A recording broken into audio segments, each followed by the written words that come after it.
एडे foot ला रहे हैं। ले ला वो ले ला वो भी ले ला वो भी ले ला वो भी ले ला समान हौली हौली घुमाया कर फोन। भाई भी आ गई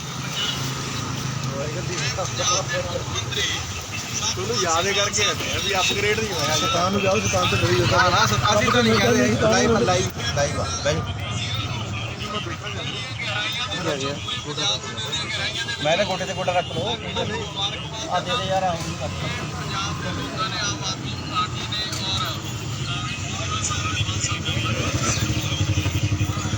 बड़ा बाबा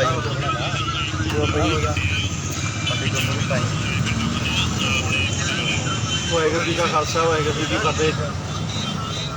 दोस्तों जिमें कि तुहानूं सारिਆਂ ਨੂੰ पता है भी आम आदमी पार्टी की सरकार आउण नाल जिवें सारे बदलाव भालदे सीगे उस हिसाब नाल अज जिवें कह लो भी कुदरती अज असीं कहा भी चलो चैक कर लैंदे आ ते मेरे मित्र ने भाई मनजीत सिंह जिहड़े कहंदे जी बाबा जी कुड़ी दे सੱਟ लगी भी हड्डियां वाला किहड़ा डॉक्टर वधिया आपां किते लेके चलीए। मैं कहा यार किते काहनूं लेके जाना है ਆਪਾਂ सरकारी हस्पताल च ले चलते हैं भी उत्थे गैरी उदण आके गया भी डॉक्टर डूक्टर जिहड़े डेपूटेशन दे गए हुए ने सारे आ गए भी आपां प्लास्टर चल जे दवाई नहीं हो बाहरों ले लेंगे डॉक्टर होऊगा प्लास्टर तो साडा लग जूगा।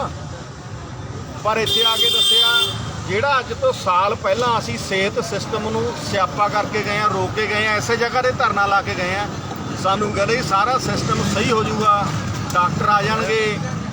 मतलब साल बीतण के बावजूद तो नवीं सरकार आउण के बावजूद भी इत्थे कख भी चेंज नहीं होया ते अज जद ये लैके आए ने उन्होंने कहते तुहानूं पटियाले रैफर कर दिंदे तुहानूं लुधियाणे रैफर कर दिंदे। मतलब साडा सिस्टम तो कोई नहीं सुधरिया 100 रुपये दे विचों 30 रुपये टैक्स दे के साडे जे आही हाल हीले रहने ने तो असीं इन्हां नूं की करना इन्हां नूं जिहड़े साडे सिस्टम नाल जुड़े हुए ने जां जिहड़े साडे नुमाइंदे ने। ते मैं यही लोकां नूं कहना भी तुहानूं हर एक नूं आपो अपने हक्कां वास्ते तुहानूं लड़ना पैना। ये सिस्टम तां सुधर सकदा जे तुसीं कहंदे आम आदमी पार्टी नूं वोटां पातीआं जां कांग्रेस नूं पातीआं जां अकालीआं नूं पातीआं ये सिस्टम नहीं सुधरने। सानूं अपने हक्कां वास्ते सानूं आप लड़ना पैना ते तुहानूं सिੱਖਣਾ पैना भी इन्हां तों काम किवें लैणे ने। सो हुण असीं अज मंडी गोबिंदगढ़ दे सिविल हस्पताल दे बाहर इसे करके बैठे हैं भी जिहड़ा रैफर हस्पताल दा जिहड़ा रैफर जां कह लो भी रैफर लग्या होया इन्हां दे मूँह ते हजे वो साल दा उही आ। वाहिगुरू जी का खालसा वाहिगुरू जी की फतेह। वाहिगुरू जी का खालसा वाहिगुरू जी की फतेह। मैं एडवोकेट साहब के विचारों ਨਾਲ बिल्कुल सहमत हाँ। मैं काउंसलर हाँ तो साढ़े को लोग आते हैं बहुत लोग परेशान होते हैं तो मैं नवी सरकार को ये अपील कराँगा कि जो रैफर हस्पताल का इस रैफर लग्या है कि टैग लग्या उसमें सुधार करके उतारेगा जी। धन्यवाद। वाहिगुरू जी खालसा वाहिगुरू जी का खालसा वाहिगुरू जी की फतेह। जिमें बाजवा साहब के एडवोकेट साहब ने दसिया है सब नूं पता है मंडी गोबिंदगढ़ हस्पताल के की हालात ने। पहला भी साल पहला धरना ला के बिल्डिंग चेंज करवाई सी उस दौरान इन्हें धागा नहीं सी ना कोल सीगा टांके लाने वाला ना एक धागा होंदा वो नहीं सीगा। अज हालात ज्यों के त्यों ने और सरकार भी बदलाव ही लियाता लोगों ने। हुण की चाहिए होर इस तो उपर होर की चाहिए पर हालात उस तरह ने।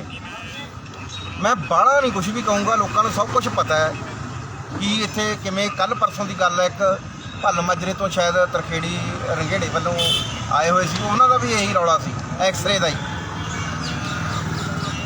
ही रौला सीगा। तो हुण इन्हां दा जिहड़ा टैग लग्या है रैफर वाला वो पता नहीं सरकार नवीं जां लोगों का बदलाव किया होया जां साडे MLA साहब ला सकणगे इहनूं जां नहीं। बस इन्नी के बेनती आ साल पहलां भी इसे चीज़ ते सी धरना आ साल बाद बदलाव तो फिर भी आई धरना। क्यों नहीं ये हो रहा सुधार? असी सुधार की उम्मीद च बैठे सीगे पर नहीं लगता नहीं। वाहिगुरू जी का खालसा वाहिगुरू जी की फतेह। जिवें कि दस्सिया जी बाबा जी ने भी बदलाव मेरा भी पुछण का मकसद इन्होंने यही सीगा भी आपां भी बदलाव किया जी मैं हुण प्राइवेट जावां कि सरकारी जावां। कहते नहीं भी आपां सरकारी च इलाज कराउणा। चलो जी वधिया गल है कहते भी हस्पतालों में वधिया काम होण लग गया डॉक्टर बाहर गए सारे बाहरों बुला ले उरे पर इत्थे आके जिद्दां मान लो जिन्नियां उम्मीदां सीगियां सारियां खत्म हो गई जी। वो जिन्ना मान लो मन के सीगा ना जी वहम वहम ही कहांगे वहम निकल गया। उरे आके देखिया ਤਾਂ ਉਹੀ ਜੀ ਰੈਫਰ ਕਰ ਦਿੰਦੇ ਆ, ਫਤਿਹਗੜ੍ਹ ਸਾਹਿਬ ਲੈ ਜਾਓ, ਪਟਿਆਲੇ ਲੈ ਜਾਓ। ਫਿਰ ਫਤਿਹਗੜ੍ਹ ਸਾਹਿਬ ਫੋਨ ਕਰਕੇ ਪੁੱਛਿਆ, ਉਹ ਕਹਿੰਦੇ ਸਾਡੇ ਕੋਲ ਡਾਕਟਰ ਸਾਹਿਬ ਹੈ ਨਹੀਂ ਇੱਥੇ ਕੋਈ, ਕੱਲ੍ਹ ਨੂੰ ਸੰਡੇ ਆ, ਕਹਿੰਦੇ ਮੰਡੇ ਲੈ ਆਇਓ। ਹੁਣ ਤੁਸੀਂ ਦੱਸੋ ਵੀ 3 ਦਿਨ ਅਸੀਂ ਐਂ ਹੀ ਰੱਖੀਏ ਜਵਾਕ ਨੂੰ, ਪਲਾਸਟਰ ਵੀ ਨਾ ਲਵਾਈਏ, ਕਦੇ 3 ਦਿਨ ਦਰਜੇ ਰੱਖੀਏ। ਇਹ 16 ਤਰੀਕ ਦੀ ਗੱਲ ਹੈ ਜੀ, ਇਹ ਅੱਜ 19 ਤਰੀਕ ਹੋ ਗਈ। 3-4 ਦਿਨ ਪਹਿਲਾਂ ਕਹਿੰਦੇ ਹੁਣ ਮੰਡੇ ਤੱਕ ਫੇਰ ਬੇਟੇ ਕੋਲ ਇੰਜੈਕਸ਼ਨ ਲਾ ਦਿੰਦੇ ਆ। ਪਹਿਲਾਂ ਸਮਰਾਲੇ ਲੈ ਕੇ ਗਏ, ਸਮਰਾਲੇ ਤੋਂ ਗੋਬਿੰਦਗੜ੍ਹ ਲੈ ਕੇ, ਗੋਬਿੰਦਗੜ੍ਹ ਫਤਿਹਗੜ੍ਹ ਸਾਹਿਬ ਲੈ ਜਾਓ, ਜਾਂ ਫਿਰ ਰਜਿੰਦਰਾ 'ਚ ਲੈ ਜਾਓ। ਕੀ ਬਣੂਗਾ ਜਨਤਾ ਦਾ? ਕਿਵੇਂ ਸਰਕਾਰ ਨੂੰ ਬਦਲਾਅ ਲਿਆ ਕੇ ਕਿੱਦਾਂ ਹੋਰ ਹੋਊਗਾ, ਕਿੱਦਾਂ ਬਦਲਾਅ ਹੋਊਗਾ? ਸਭ ਤੋਂ ਬਾਹਰ ਹੈ ਕੀ ਕਹੀਏ ਇਹਦੇ ਬਾਰੇ। ਸਰਕਾਰਾਂ ਹੋਰ ਚੇਂਜ ਲਿਆ ਕੇ ਕਰਨਾ ਵੀ ਚਾਹੁੰਦੀਆਂ ਨੇ ਜੇ ਲੋਕਾਂ ਨੂੰ ਸਹੂਲਤ ਨਹੀਂ ਮਿਲਣੀ। ਨਾ ਅਸੀਂ ਪ੍ਰਾਈਵੇਟ ਲੈ ਕੇ ਜਾਣ ਦੀ ਬਜਾਏ ਸਰਕਾਰੀ ਲੈ ਕੇ ਆਦੀ ਕਿ ਚਲੋ ਸਹੂਲਤ ਵਧੀਆ ਮਿਲੂਗੀ। ਇਹ ਤਾਂ ਜਿਉਂ ਦਾ ਤਿਉਂ ਸਿਸਟਮ ਖੜਾ, ਫਿਰ ਆਪਣੀ ਕੀ ਬਦਲਾਅ ਆਇਆ?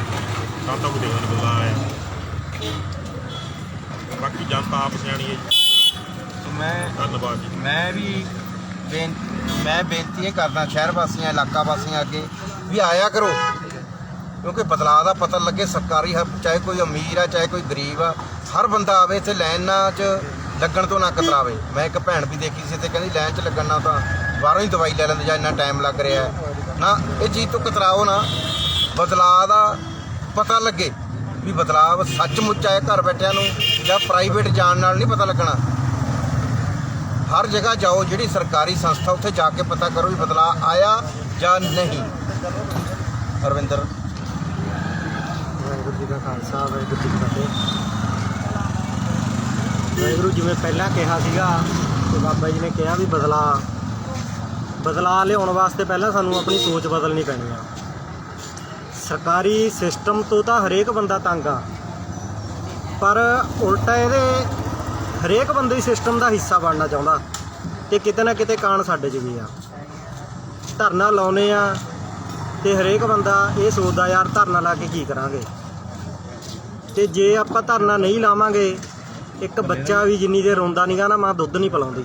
ਤੇ ਸਰਕਾਰਾਂ ਨੇ ਜਿਹੜੀਆਂ ਸਾਡੀਆਂ ਮਾਵਾਂ ਨੇ, ਤੇ ਇਹਨਾਂ ਨੂੰ ਪਤਾ ਹੀ ਨਹੀਂ ਲੱਗਣਾ ਵੀ ਸਾਨੂੰ ਕੀ ਚਾਹੀਦਾ ਜਿੰਨੀ ਦੇਰ ਅਸੀਂ ਸੰਘਰਸ਼ ਨਹੀਂ ਕਰਦੇ। ਜਿਹੜਾ ਸੰਘਰਸ਼ ਆ ਇਹ ਵਿੱਢਣ ਵਾਸਤੇ ਵੀ ਆਪਣਾ ਆਪ ਤਿਆਗਣਾ ਪੈਂਦਾ, ਤੇ ਜਿੰਨੇ ਵੀ ਯੋਧੇ ਨੇ ਸਾਡੇ ਨਾਲ ਸਾਰਾ ਕੁਝ ਤਿਆਗ ਕੇ ਹੀ ਨੇ ਤੁਰੇ ਹੋਏ। ਠੀਕ ਆ, ਅਸੀਂ ਕਿਸੇ ਨੂੰ ਕੋਈ ਚੰਗਾ ਮਾੜਾ ਨਹੀਂ, ਪਰ ਅਸੀਂ ਕਮ ਸੇ ਕਮ ਜਿਹੜੇ ਸਾਡੇ ਅਧਿਕਾਰ ਨੇ ਅਸੀਂ ਉਹਨਾਂ ਨੂੰ ਲੈਣ ਵਾਸਤੇ ਤਾਂ ਵਚਨਬੱਧ ਹੋਈਏ। ਕਿਉਂਕਿ 1 ਸਾਲ ਪਹਿਲਾਂ ਅਸੀਂ ਨੇ ਇੱਦਾਂ ਹੀ ਧਰਨਾ ਲਾਇਆ ਸੀਗਾ, ਜਦੋਂ 2 ਕਾਂਡ ਹੋਏ ਸੀ। ਉਸ ਟਾਈਮ ਇੱਕ ਮੁੰਡੇ ਦੇ ਐਕਸੀਡੈਂਟ ਨਾਲ ਹੱਥ ਪਾੜਿਆ ਸੀਗਾ, ਉਹਦੇ ਧਾਗਾ ਨਹੀਂ ਸੀ ਹੈਗਾ ਸਰਕਾਰੀ ਹਸਪਤਾਲ 'ਚ। ਦੂਜੇ ਦਿਨ ਧਾਗਾ ਲਿਆ ਕੇ ਫਿਰ ਉਹਦੇ ਟਾਂਕੇ ਲੱਗੇ ਸੀ, ਤੇ ਇੱਕ ਫੋਟੋਗ੍ਰਾਫਰ ਮੁੰਡਾ ਸੀਗਾ, ਉਹਦੀ ਮੌਤ ਹੋ ਗਈ ਸੀਗੀ ਪਟਿਆਲੇ ਜਾਂਦੇ ਹੋਏ। ਇਹਨਾਂ ਰੈਫਰ ਕਰਤਾ ਜੀ, ਇੱਥੋਂ ਟੀਕਾ ਨਹੀਂ ਸੀਗਾ, ਤੇ ਅੱਜ ਸਾਨੂੰ ਫੇਰ ਲਿਆ ਕੇ ਉੱਥੇ ਖੜਾ ਕਰਤਾ ਸਿਸਟਮ ਨੇ। ਕਿਉਂਕਿ ਇੱਕ ਕੁੜੀ ਆ, ਉਹਦੇ ਸੱਟ ਲੱਗੀ ਆ, ਤੇ ਮੁੜ ਕੇ ਸਾਨੂੰ ਇਹ ਗੱਲ ਕਹੀ ਜਾ ਰਹੀ ਆ ਵੀ ਉਹਦਾ ਡਾਕਟਰ ਨਹੀਂ ਹੈਗਾ। ਉਹਦਾ ਕੀ ਬਣਿਆ ਮੈਡਮ ਦਾ?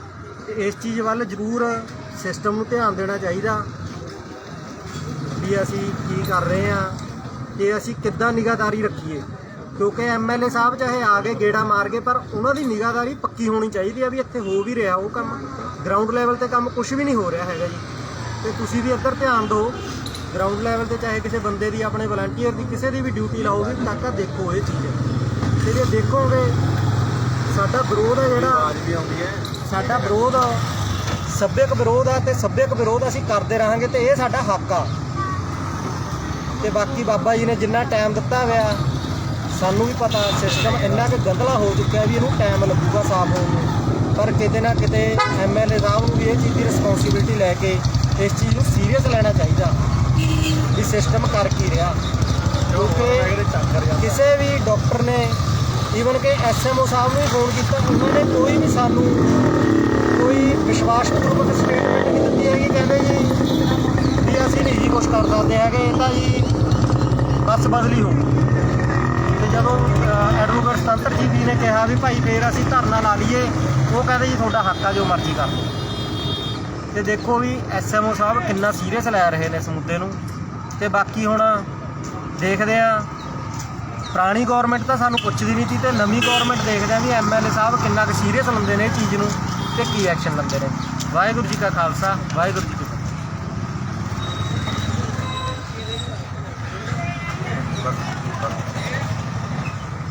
ਬੱਸ ਲੰਬੀ ਹੋ ਜਾਂਦੀ ਹੈ ਬੱਸ ਹੁਣ